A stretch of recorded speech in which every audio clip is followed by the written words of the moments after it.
Welcome, everybody. Ray and Steve back. This is the Card Historian episode number 2. Today, we are going to focus on talking about card grading.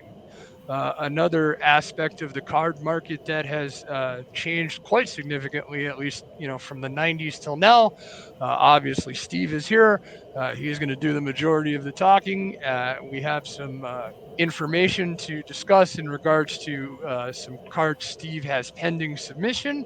And so we will be talking about that for the majority of today to piggyback off of our discussion from last week, where we talked a little bit about just getting back into the hobby, the retail versus hobby. Steve, I believe you mentioned last week, one of the major points you made was if you're looking at this, as a collector's perspective or excuse me, from a collector's perspective rather than a pure hobbyist, i.e., from a financial perspective, hobby is really the way to go. Exactly. So I mean, we've talked, about that. We can go the retail route. You can go the blaster route. I still do because I'm that guy. Like you said, you don't want to overindulge if you're going for value because I feel like your point was kind of you're throwing money into a hole after a while. And so a lot of the graded stuff we're talking about, I know we talked, there's some old stuff, there's some new stuff. I'm assuming most of the newer stuff that we're going to talk about on your list is from hobby boxes of some variety. Oh, almost exclusively, yeah. I was going to say, I read a really interesting post today. Mhm. Speaking of retail, some guy overseas, I didn't say what country he was in, bought a 22 tops blaster and pulled a one of one gold Aaron Judge out of a Wow. retail blaster box. So they have their place. I know I was a Uh-huh. little rough on them, but Uh-huh. just seeing that in the news today, I thought was kind of interesting because I knew we were going to be doing this, and I wanted to mention that. And it's a beautiful card. Yeah, and I'm pretty sure I can't afford it. I'm guessing. I'm assuming. Um, for those that have missed last week's episode, I went into a whole diatribe about that. About if I want to get back in, I need to take a small business loan out. So go back and watch the first episode, and you can hear all about that. But today, obviously, like we said, we're going to focus on grading. Before we started rolling here, you were showing me, just some cards you have at the ready and stuff. So let me just start off with the grading thing. I'll start out from the most simple spot I could think of is essentially a new collector to the market. When you have a card and taking any fandom out of it, what is it you're kind of looking at to determine if this is a card you might want to send away to get graded? What kind of stuff are we looking for when we're doing that? There's a few things. Unfortunately, grading's become kind of almost a necessary evil in the hobby at this point. Mhm. Um, Not that you can't buy ungraded singles, they're all over eBay, but graded cards are really where it's at. As far as what to get graded, depending on the sport, we're going to stick with baseball. Um, Always the most promising rookies every year. Last year was Julio Rodriguez, whose stuff's just blowing up. Mhm. Um, this year, Adelaide Rushman, Riley Green, a couple other guys. Um, Pretty much that's the core of what you're going to want to look into are rookies, numbered cards, uh, parallels. Tops has actually across pretty much all their sets different colored parallels, Mhm. especially with chrome. Um, Anything extremely limited in number. There's a lot of 101 items out there, and if it's somebody really good, you're looking at a lot of money. It's best to get a graded and keep it safe. But then there's the other end of it too. If you just like the dude, why not? Um, there's nothing wrong with that. No, the grader's not going to come back and say we're not doing that. That's a common card. No, Mhm. no, it is part of the hobby. Um, they look really nice, especially after Mhm. you get a decent amount. And there's a lot of neat display cases and way you can do that, or even just the little plastic stands. Um, Mhm. so, I mean, really, as far as what to grade, from a hobby standpoint, whatever the heck you want to grade. Uh, Right. if you're looking to turn stuff and make money, you want to focus on rookies, limited On number rookies. cards, autographs, stuff like that. So rookies obviously number one, for obvious reasons. I don't think that's changed through any generation. Rookies are kind of always what you're on the lookout for. But I think like you said, all the autograph cards, the back cards, the pieces of base, the memorabilia's, the city connects, all those things. I pulled a bunch of those recently in the box we were talking about last week. Some of them are numbered, some of them are not, but some of them are rare. Am I looking too much into this if I'm thinking like, oh, if something's not numbered, but it's it's an insert, it's something different. Am I looking to get that graded, or if it's not numbered, I should still kind of move on? And again, just talking about somebody that wants to come out on a financial positive and not just slab their cards for the sake of slapping their cards, or is it just a situational basis, really? Not really from a financial standpoint, unless it's an insert of one of the big rookies or like a Mike Trout or Otani, Aaron Mhm, Judge. Um, there's really no merit to it. I mean, being a Mets fan, mhm, I mean, even with the awesome pitching staff they have that's better than the Yankees, I wouldn't give Verlander or Scherzer graded from this year. There's no reason to. I wouldn't even get Pete Alonso graded from this year. From a making money standpoint. fair enough. You know, um, Mets don't have any good rookies because they never do, really. Mhm, So, I mean, you would have to look at it from that point of view as well. Quick little tangent to that. If you mhm, are really a diehard fan, like I am of the Mets and you are of the Yankees, mhm. you kind of know more about their farm system. And there could be a lot of money to be made if you're aware of who might be really good. We're in a bonus situation. We're really close to the Yankees AAA team. Yeah. Like at the end of last season, Oswaldo Cabrera's stuff shot up really fast. Yep. As a Yankees fan, you might have known about. I had no idea who's this guy, and then you see him on TV, like, oh, he's good, So that could also be a way that can help too. Um, but really, if you're looking to make money, that's not a great way to go. Personal collection, by all means, why not? And that's a really great point, because as a new or a relapse collector, as I like to call myself, I am that guy. I still have that '90s mindset of if that's my dude, I don't care if it's his rookie or if it's his third year or if it's like the French misprinted version of whatever. I might just want to get it graded just because. Right? And I don't know if that was just me back in the '90s or if that's kind of how we were conditioned.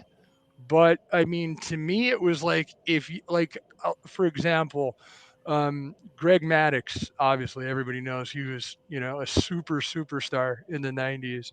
I loved Greg Maddux just because before I was old enough to care about the Yankees or anybody else, all I saw on TV was the Braves because they were on the Superstation. So I saw Maddox and Glavine and Smoltz and Steve Avery and all those cats. I got I think it was Seasons of Greetings, Greg Maddux, a Pinnacle card, 96, 97, something random. It's like clear. You could see through it. That was It's pretty neat. pretty wicked. I remember looking it up, I don't know, 10 or 15 years ago. I think it was worth like $1 or something. And I'm like, man, my whole childhood, I'm like, this card is going to put me through college. And 25 years later, I still have it and it's worth nothing. And so that's where people like me or people like new collectors, and I think that's kind of getting to your point, get off track is they just think, well, I know Maddox is a good player, so I'll stock up on everything he has, and if I get tens, then I made bank. That's not necessarily true. No, sadly, no. Mhm. I mean, tens aren't bad. Don't get me wrong. Even with the junk wax era of cards from like '87 to '96, seven ish, PSA tens are always are great at tens in general. Mhm. Are never bad, especially the bigger players. But they like the fact that a current rookie's from a 2023 product can be Mhm. worth more as a 10 than a Greg Maddux rookie. It's hard to wrap your brain around. Mhm. And I kind of still can't, but it's just market dictates value. I can't. And that's thank you so much for putting it that way because that is an excellent point. And for anybody listening out there that is just that is paying attention to this at all. That what Steve just said is the exact reason why I wanted to start this podcast to begin with. Because 25 years later, and I feel like I have no further knowledge of the card market than I did when I was a kid. Obviously, it's changed quite a bit. We touched on that last week, and obviously, we're talking about grading today. But before I get us even more off track, let me steer us back to that. So today, and by today I mean 22, 23, the years we're in currently, I feel like there's been a little bit of a resurgence. We touched on last week a little bit as to why that is with just, the exclusive licensing, the hobbies, and all that stuff. We were talking a bit off air. In the 90s, there were three big grading companies. There's still a handful or more of them out there, most of them unknown. There's still the big two or three that are around. The ones in the 90s, we were talking about, obviously, PSA. That's the big one still around. Beckett, aka BGS, if I'm not mistaken. They're still around. And the third was SGC, I believe you said. Can you tell me, please, a little about, it's 2023. I haven't had a card graded except for one, which you already know about, in quite a while. What company am I going to, and is there a difference, or does it matter? There's a huge difference depending on what it is you have to get graded. So those three that you mentioned they stood the test of time. They are the grading companies. There are some other ones and some fledgling ones starting out, but they're not getting a lot of traction within the market.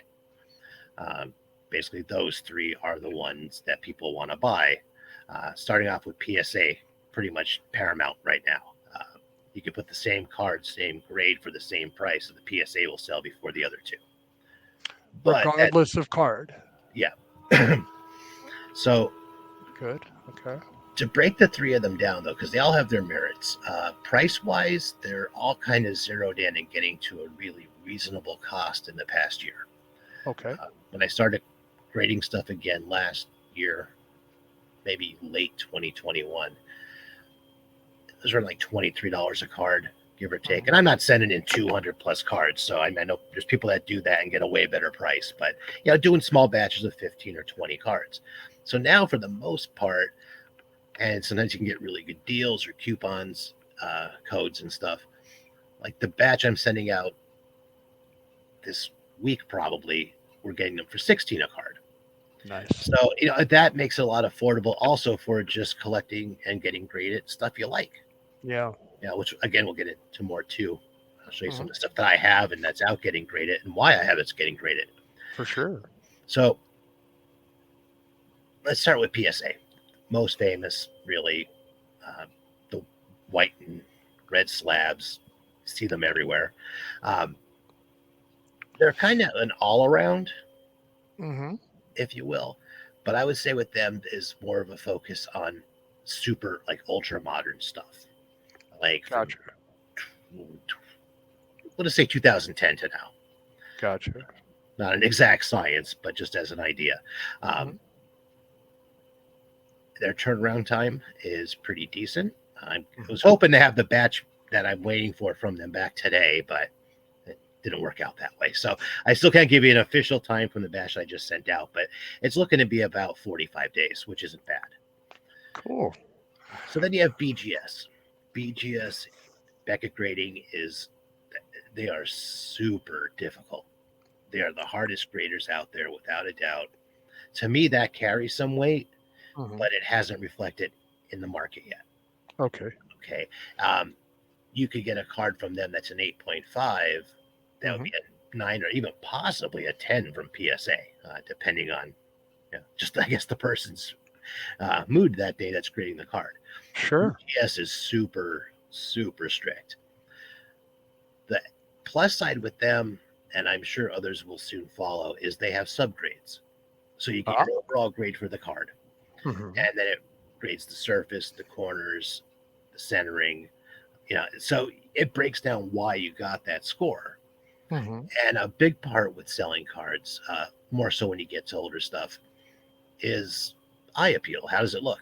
A card could be mint perfect, but if the coloring ain't good or the surface is scuffed a little bit, it doesn't look good when you're looking at it. Sure. And that's a good, that I mean, those cards are going to sell faster and first. Hmm. So then you get to SGC. SGC is awesome for vintage cards, and by vintage I mean pre 1980. Pre 1980. Yeah, Okay. anything from the 70s back to 1890, they're the people to go to. You don't, unless you're really into older cards, you might not see a lot of their stuff up. They're Mhm. called the Tuxedo grading company because it's just a black and white slab. Okay. Not much flash to them. Um, I mean, PSA is kind of bland. It's just that red and white is caught on so much. Um, so that's actually I'm working on a batch right now for SGC. Hmm. So I thought, before we go into some of the cards that I have and how I keep track of what I have, I could show you kind of just real quick how to send something in to be graded.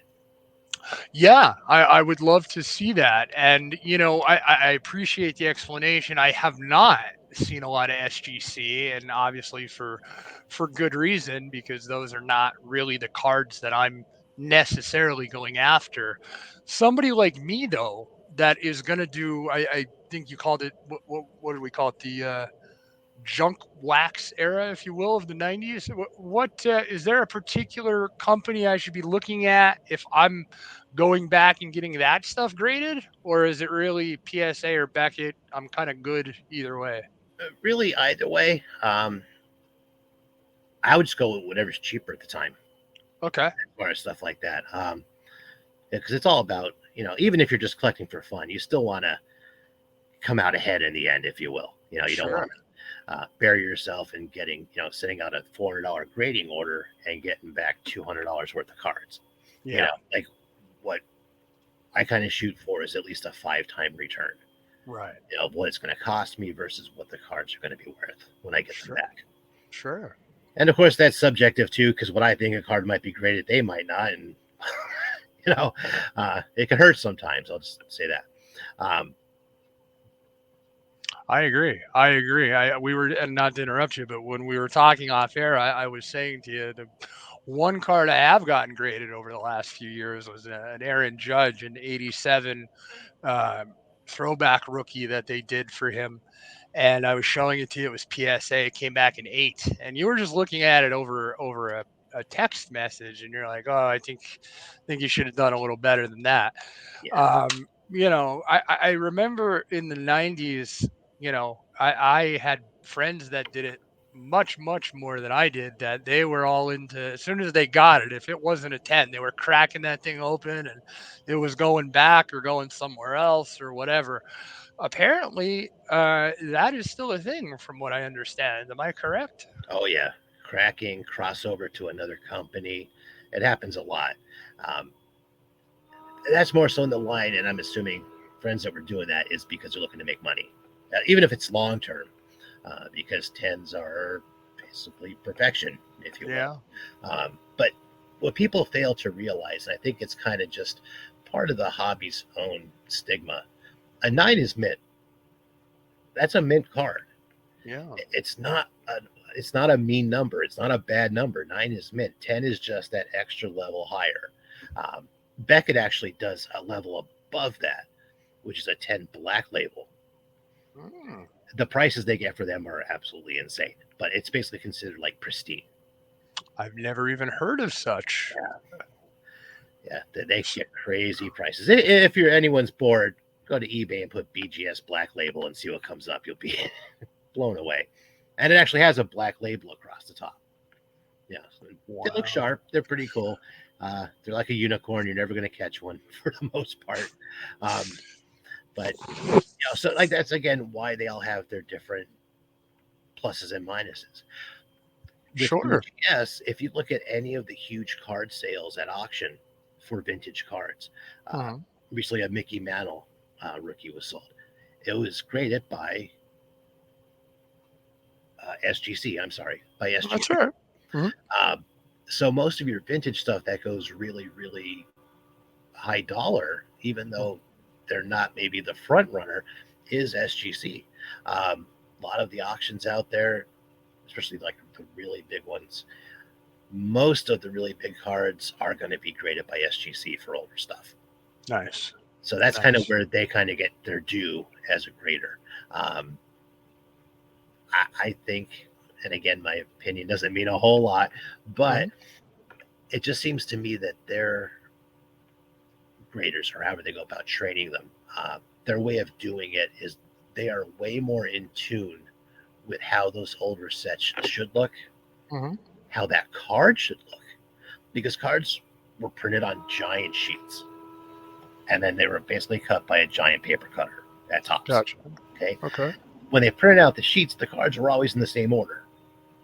So on the far right of the sheet, all those cards may all be, for the entirety of the run, have a slight off centering to them, just Hmm. because they were the last cards cut on the sheet. Those guys know this stuff. Where, and I'm not even calling out PSA for this. It's just how they do business. If it's that much off center, oh well. You're not going to. It's not going to be a 10. Yeah. BGS has more knowledge on an individual micro level of these older cards. Including how they were cut, centering on them, color imperfections.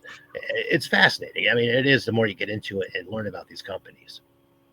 And I think that's a great point that you just made in the fact that there are, I don't want to say companies that specialize in certain things, but I guess in a way companies that I guess well, I take that back. I guess they do, or at least you're maximizing your value. It sounds like by sending certain cards to certain places depending on the year or what have you, and that all makes sense. One thing I wanted to touch on that I found interesting that you just said, which I was not aware of, was the black label thing.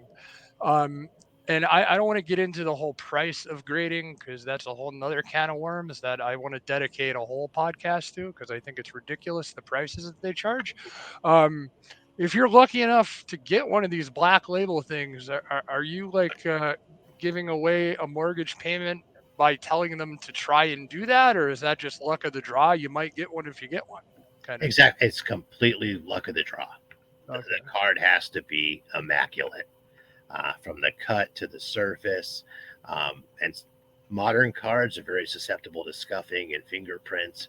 Uh, I mean, granted, when setting them in, you do want to clean them off with a microfiber cloth, but all those things add up. So a black label is just going to happen. You're going to be just as shocked about it probably as they were for giving it to you. Mhm. Wow. Well, that is good to know. So, all right, anybody out there that's sending in cards, if you get a black label, that's what's up. So I don't have one and probably never will. But it's good to know that they are there. And this again is the kind of stuff that I don't know. And rather than just throwing money away, because forget the fact that you can buy 27 different versions of the same set of cards. Grading is not cheap, and you can throw a lot of money away doing that real quick. So Oh yeah. I wanted to make this video just because you have this knowledge that is again not readily available. Just because you're a fan of XYZ, that does not mean you should get that card graded. It's almost like you have to treat the market or the grading part of the market is almost like a hedge. Am I wrong in assuming Uh, that? that's actually a great way of putting it. Yeah. Okay, Yeah. good to know. And then I want to, I touched on this in the beginning. We have a spreadsheet here of some cards that you graded. And let me bring that up, or I believe you would have it. Maybe you need to bring it up, pardon me. But we have it here. So I want to put that on the screen. Hang on, I think I have to do it. Pardon me, folks, anybody there watching. I am trying to figure that out as we speak here. All right, there we go. So, Steve, this is your list. This is obviously not my list. Full disclosure, I own four graded cards. All of them together are probably not worth one of these. So, just give us a little tidbit here. Give us a little rundown of how you have this organized, what you're sending out, what we're looking at here, if you would. Okay. So in general, as far as grading myself, um, I do it both for collecting and for Mhm. my own selfish pleasure, as well as making money to Sure. be able to buy more cards. And you'll see that through this list. Again, keep in mind I'm a Mets fan, so you'll see that as we go through here. Um, the rest of the stuff, few exceptions will probably get sold as soon as I get them, unless I'm really fond of them. Which starts off the first card, which I just got back last week, was 2022 Topps Heritage Auto of Albert Pujols, Mr. 700. Yes, I got a sir. 9 on it. It was slightly off center. PSA does, or sorry, that was BGS. BGS being super, super strict. I knew, I was thinking maybe a 9.5, but yeah, I was kind of counting on a 9, so I was okay with that. So what I do is I keep this sheet going, and I Hmm. keep the players down here.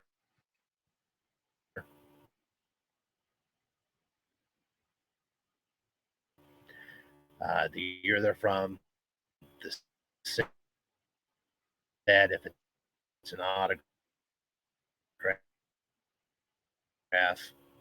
the card number, which I don't know why I didn't put that in there, but normal that. Against your mini glossy, which is a 1 of 1. Hmm. That came back at 8.5. I'm not going to rant about that. I want to. It just goes to not knowing the set. And I was super hardcore on the edges Hmm. for a set that has genuinely rough edges. That's all I'm going to say. But it's Fair a enough. 1 of 1. I threw 1,000 in there. Honestly, I don't even know. I'm not. I probably won't even sell it. Mhm. It's just a cool thing to have. It's Otis Wagner. Yeah, no, I mean, you talked to me about it off air, and I said, "Wow, that's." I was saying to you, man, I think it'd be worth that even if you didn't grade it, just because we all know Honus Wagner and all that stuff with the card and the one of very few cards that I know of that the lineage of the few that are out on the market is tracked uh, like a hawk from whenever it changes ownership. I believe Gretzky, Wayne Gretzky, was a part owner of the Hannes Wagner card at one point. One of the copies out there, if I'm not mistaken. Anyway, um, I just want to skip around on this list a little bit here. I have a copy myself that I'm looking at. Underneath, if you scroll down a bit, you have some stuff marked in yellow. These are things that you purchased, and the reason I wanted to touch on these is I was wondering, a, give us a little overview of why maybe you chose to purchase some of these people, if it was just fandom, if it was they were having a good year, if it whatever. And did you get anything you weren't expecting, anything way above what you were expecting? Tell us a little bit about the stuff you're buying for yourself that we're looking at here. Okay, so this portion of this and the ones that I bought, I'm going to show you how I learned from mistakes. Hmm. Okay. Um, the first one, the Shohei Ohtani 2018 rookie Diamond Kings Hmm. PSA or graded 10 by PGA, Ah, professional grading golfers. authority, right? That might as Okay. well be because that's about how much it's worth. Which I don't even have a value there because it's just really not. Um, Oh, let's that's see. a Then I bummer. have right here Randy Johnson 89 Upper Deck Yep. 7.5 from SCD. I don't even know what that stands for. Um, Isn't that a video format? I think at one point it was. Okay. Then Vlad Guerrero Sr. Love from him. the set company Best, which were only around for a few Best. years. And Never heard of them. that's from USASC, which is USA Sports Collectors or something like that. These have like little no value. Uh, Vince Carter. I'm not huge into basketball, but I kind of wanted to broaden my I portfolio, hear you. if you will, from USASC. Complete Yep. crap. And PGA, FGS, I have no idea. Mike I was Moose, gonna say, what about Moose? I have no idea even where they exist. I mean, these are ones I might eventually cross over at some Yeah. point. But then you see, I got kind of smart Yeah. because I I was gonna put these in say. the order that I bought them. Okay. Because I started collecting again in 2018. Cool. Um, scroll down a bit here. So I So. started actually going after and buying players that I thought were going to have value in the future. Yep. Some of them I got with like lots, like 3 graded cards for one price. So some of them aren't really all that great, but they came with stuff I really wanted. The Mhm. first one there, JD Davis, I thought he was going to be the second coming for the Mets. Then they traded him. Uh, but it's his Topps Chrome Auto. It's a 9. Mhm. It probably won't ever have much value over maybe $20, $30, but he was a Met. Mhm. There you go. Like I have no plans on selling it. I bought it because he's with the Mets. Yeah. He's with the Astros at that time. Uh, Allen Iverson, I just always liked, and it would get into Syndergaard, Mets, Saquon Barkley for you Giants fans out there. He's back. He is, uh, and that's kind of where I went from there. What you can see, there are more popular players. A couple, I get not really reaches per se, but not maybe not frontier players. Yeah. Yeah, like I mean, Reese Hoskins really good. Reese Hoskins, yeah. Didi, Yeah, Kirsch. I mean, these are all I mean, most of them are marquee guys. I don't know Bishop Sankey, but yeah. I was gonna say. Then you get into like Diaz, Dennis Smith Jr., and Bishop Sankey that were throw-ins with other stuff that I bought. ah, I figure, I did technically pay for them, so nice. I'll put them on my list. You never know. I mean, Yeah. yeah, And Bishop Sankey's not coming back to the NFL. It's not going to happen. nice. I know we're doing baseball, but I'm going to sidetrack on you here real quick and just talk about the Allen Iverson because I'm not a basketball guy these days either. But in the 90s, I was when Jordan and all those guys were running around, and I was an Iverson nerd, not because we're from Pennsylvania, but just because I thought he was that good. Right? You know, people back then, I think he was in the league a year before Kobe, but I think Kobe got all the shine because Iverson, had his own issues and still has a lot of his own issues. But I still think he was a better pure basketball player. I mean, he was also about 8 inches shorter than Kobe Bryant, which a lot of people tend to forget. But anyways, now and the reason I'm bringing him up on a baseball show is because not only because I'm a fan, but because of his off the court issues. And I'm going to segue this back into baseball in a minute. What is his stuff worth? And is he a sound investment in 2023? Allen Iverson, is he the answer to baseball card or basketball card collecting? Let's say in Well, 2023. I will say that the answer is not the answer. Okay. I did get it out of being a fan. Not that there's not value there. I just don't see any long-term value whatsoever. He kind of basically just quit the sport and plays street ball. Yeah, in But Europe. he was amazing. I mean, like, I always liked him. Got it for a good price. I figured, why not? Kind of part of that era of my life. Mhm. Um, but yeah, I would not go and buy 100 copies, even if they're all tens, unless they're like a couple bucks a piece. Just because there's not going to be a lot of money to be made. I'm not saying there's not value to them, but long term, like they're not going to be a $1,000 card in 20 years. It's just not going to happen.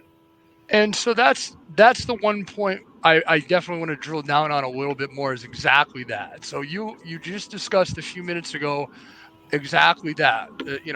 Some cards, baseball or otherwise, they're not going to hold their value because of either a player's, you know, physical downfall or they go nuts off the field or whatever.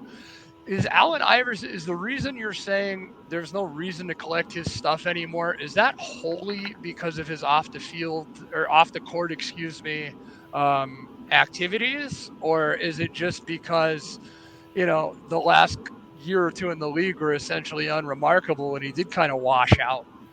But I think Iverson's kind of the exception to that rule. People liked what he did off the court. They liked that tough guy, bad guy attitude, kind of. It just kind of fit that era with grunge music and all that. Like it wasn't like he would be totally differently judged now yeah, than he was back then. His is purely an athletic standpoint. A we're guy just that, talking practice. We're just yeah, talking practice. which I he never still went. hear that to this day. Yep. So he's actually like one of the rare exceptions to that. He's still extremely popular. Yeah. It's just the value's never going to be there because he never put together that whole career. Like everybody thought he would. But yet he's part of the tribe. He's in the Hall of Fame. Yep. So I mean I think from a player level he gets respect, but I think that's a perfect example of what you're just saying. Like somebody could torpedo their career and in turn essentially torpedo their own value. Not just for collectors, but I can't imagine that that's a good feeling being a Hall of Fame player, baseball, basketball, whatever, and just to know that, okay, maybe you're a little brazen, or maybe, you didn't leave the way you should have left, and now, your stuff is kind of just there. I mean, that's got to be a weird feeling, I would think, for some of those pro guys, pro athletes out there. Oh, definitely. I mean, in this case, I don't think Alan cares. Um, Oh, but I that's think he part of, cares greatly. Every time I see him on TV, he says he doesn't have enough money for a hamburger, so I think he cares greatly. uh, anyway, go ahead. I lost my train of thought. No worries. The Well, hamburger thing made me laugh. I'm sorry because it's true. uh, But yeah, so there's a lot of stuff like that like even near the end here, like some of the football stuff. Well, I'm not Terry Bradshaw, but like Marvin Harrison, amazing receiver. Oh well, but at the same time, because I like to take some risks, I picked up a 2018 Gypsy Queen Harrison Bader auto. that's I my think he's going dude. to do good things. I think being with the Yankees, he's going to get that Yankee tax on his cards, and they're going to go up a little bit. Um, Sir. and by that I mean certain teams' cards tend to sell for more. Um, Yankees being one Yes. of them. Basically any sports team across anything. If you could ask a person that knows nothing about sports what teams are in the NFL, the NHL, etc., if they say that team, there's basically a collectible tax on that team. You're going to pay more for their stuff. Nice. Um, Nice. so I'm hoping. I like Harrison, Yeah. uh, and the Nice. rest are kind of just long shots. But I got Jacob Degrom, a lot of Boo. Jacob Degrom. Yeah. Um, I don't want to say it, but okay. and my other guy, though, that I do think is going to do really well is Rafi Devers. Um, I think now that he's the man in Boston, that his stuff's going to definitely uh, see a pretty good uptick in value. I would tend to agree because his name is always out there. I would definitely consider him. I don't want to say elite, but he's definitely top tier. I would say for sure. So I'm going to just segue this a little bit back into the whole losing your value thing. I agree with what you're saying here. I think DeGrom, I obviously you're a Mets guy, so I don't want to harp too much on that. But prior to him being traded to the warm, dry climate of Texas, was his stuff worth collecting? Yeah, And now, that's a really good question, okay, and I'm going to try to give a brief answer. fair enough. So, with modern cards and players that are still playing, pitchers don't escalate in value as much as position players. Really? Now, DeGrom stuff, like some of the rookies in that, and I do have more than what's on here. I just kind of started this list a little while ago. Um, there's value there for his rookie cards. But if you go into that same year and position players, it's just going to be so much more money for position players. Pitchers are just so prone to getting hurt and being out of the game, literally, that kind of, if you want to call it prospecting or kind of like playing a hunch on a pitcher, they're rarely going to work out because so much can happen that Mhm. until they retire and they're in the Hall of Fame, the value is really not going to be there. So it has to be like pitchers are a long hold. You're going to Okay. keep them for a long time. You might be able to flip them if somebody goes off, and wins 10 games in a row, Mhm. especially if they're a rookie. Cash in, by all means, sell them. But long term, even like Max Scherzer, Justin Verlander, Garrett Cole, guys that have proven themselves, Mhm. still don't have the value of their offensive counterparts. They don't match the back of their baseball card, it Yep. sounds like. I mean, as far as value, which is essentially Right. what you just said. So, and Once they're that's retired. great to know. Go Yeah. ahead. Oh yeah. It's really something that I had to learn the hard way when I first started. Um, Walker Bueller is a pretty good example of this. His stuff was red hot when he first came out, all of his rookie cards and that. So I stocked up, a lot just from opening stuff. I didn't really spend much out of pocket on them. But Mhm. then he started getting hurt. DeGrom, same type of thing. The guy's hurting again this year. He has that sore left side. Like, Mhm. it just makes it really hard to say, yeah, this card is worth $200. But like, he's not going to play until July. Like, why do you think it's worth that now? Right. Um, where a young rookie hitter like Julio Rodriguez last year Mhm. wins Rookie of the Year, like Michael Harris II in the NL. Stuff carries a premium this year. Right. So that you could definitely see it happening. It's something I wish I knew and didn't have to learn, but Mhm. that's why I'm sharing this information. And that is why we appreciate it, my man, and me especially. So I'm gonna just switch the screen here for the folks that are watching to go back to me and Steve because we're gonna try to wrap this up here. We are at about 40 minutes. So I'm gonna take it to about 45.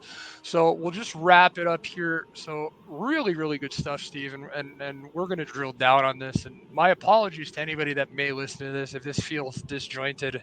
I'm sorry in advance.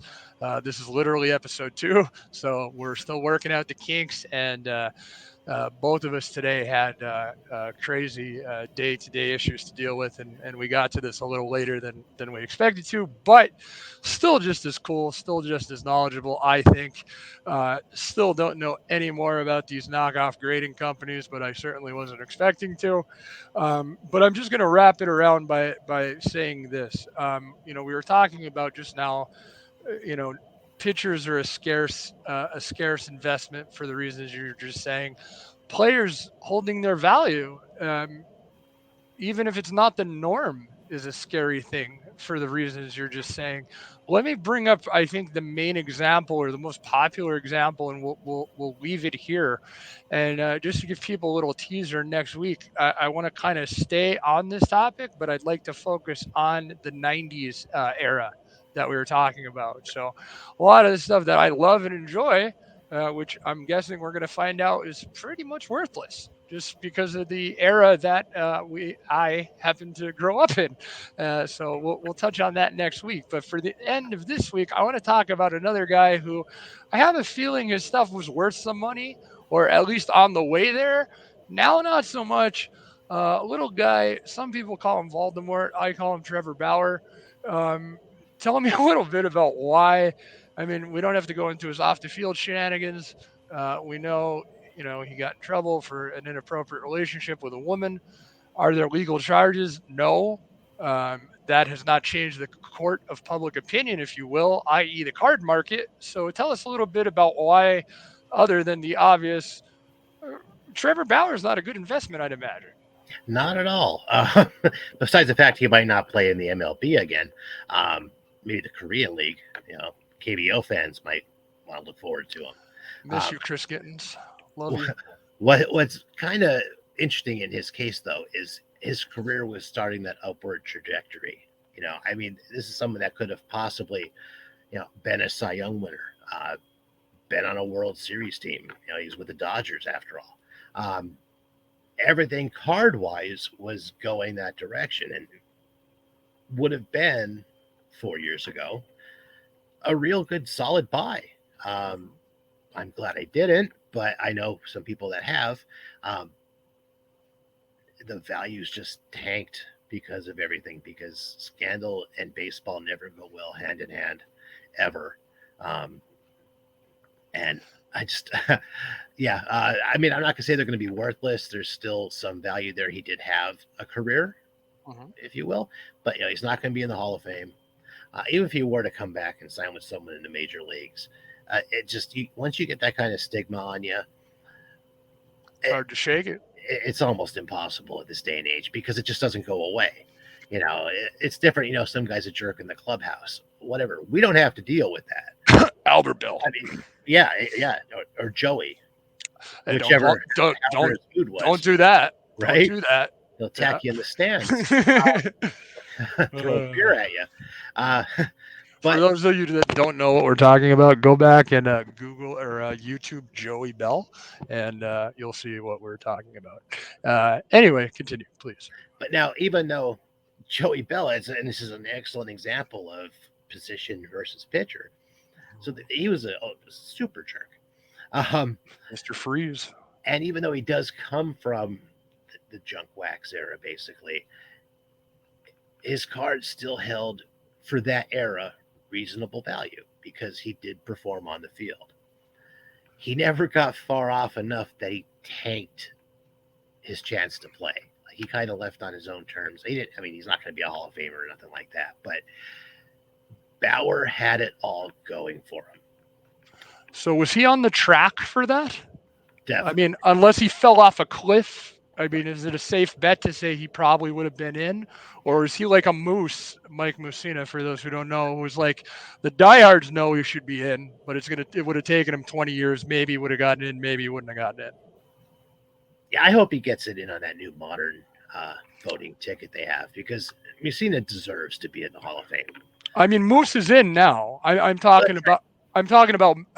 Like, was Bauer is Bauer before this? Was he looked in at that same kind of light, like a yeah, kind of, but borderline, or was he a definite? And now it's no chance. I would say borderline at best, Hmm. and probably wouldn't have gotten in at all. Hmm. I mean, now granted, we don't know if he had four Cy Youngs, Sure. or something before he retired. That would, of course, drastically change it. But based on what he did when he was pitching, and even though he was on that upward trajectory and getting better and better, I mean, some of his stuff was filthy. I mean, for Yeah. real, like he was a really good pitcher. But would he have made enough to get in the Hall of Fame? We can't really say. His body of work, no. Yeah. And that's fair. And that's fair. And I'll end it. I'll circle back to Albert Bell because he's another guy. You're right. In the '90s, when I was growing up and watching baseball with the Indians, he was like a god out there. That would be the Guardians for those of you that are new to baseball. They used to be the Indians. And Albert Bell, Joey, was the kind of de facto sergeant of arms, if you want to think of it as that team. Go and YouTube him knocking down the other cat, Fernando, something, the shortstop at second base that he almost broke in half. He was not. He reminds me of like Manny Machado, except he does dirty things because he's just a jerk instead of like a narcissist. And, I don't know if that's true. You mentioned his stuff held its value. This is strictly speculation on my part, but we'll end it with this. I'm assuming that's because of a few things. Number one, he was one of the few guys in the 90s, or one of the first in quite a while, at the very least, to hit 50 home runs. I mean, I know Cecil did it. And I know Jose and McGuire at high 40s, or maybe one of them had 50 back in the late 80s.